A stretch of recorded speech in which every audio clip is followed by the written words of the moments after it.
Welcome to Spring LIB. Okay, in this problem we have Compton scattering, where we have an incident X-ray that comes at a proton, initially at rest, and after the scattering, the X-ray deflects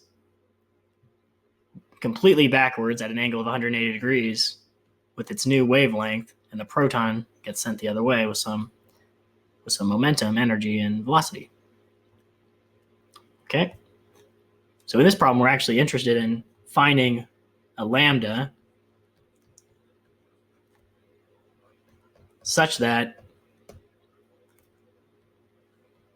the lambda actually changes by 10% as a result of the scattering. So this new lambda will be 1.1 times the original lambda. We also know that the angle of scattering is 180 degrees. That's really all we know. So in terms of equations to use,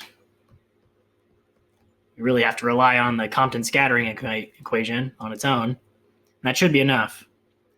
Of course, that equation states that the X-ray, after Compton scattering, its new wavelength is equal to its original wavelength plus h over mc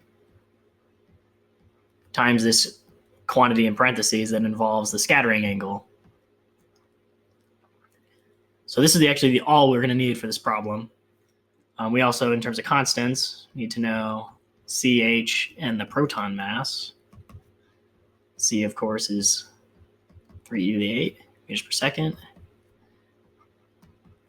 We're going to go with a Planck constant of 6.626 e to the negative 34 joule seconds instead of electron volts. And of course, the proton mass is 2.76, or rather 1.67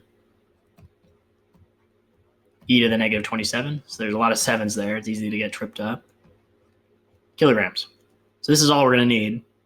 The crucial piece of information is being able to translate the problem, realizing that when it says the wavelength changes by 10%, what it really means is y prime is equal to 1.1 lambda, stating mathematically what the problem's trying to state. So we can quickly do this computation. It won't be that bad. Plug in what I just mentioned, that lambda prime is simply 1.1 lambda. We can set up the problem. And also noting that it's the cosine of 180 degrees because this X-ray is completely deflected backwards from which it came. We know the cosine of 180 degrees is negative 1. So everything's going to simplify. We'll first do that simplification before we do any additional ones. Because this is negative 1, in parentheses, we're going to have 1 minus 1, which is 2. So we're left with 2h over mc. We can combine these lambdas. They're the same lambda now. So 0.1 lambda equals 2h over mc. Isolating lambda. Dividing by 0.1 is the same thing as dividing by 1/10, which is the same thing as multiplying by 10. So we are left with this expression. I'm not going to box it. Let's get the number and then I'll box that answer.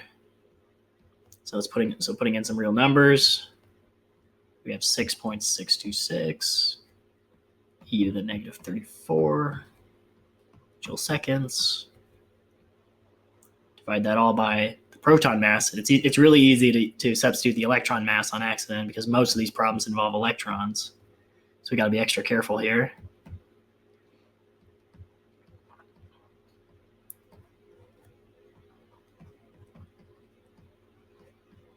Okay. And this number comes out to, taking a quick look at the calculator, comes out to 2.645 e negative 14 meters.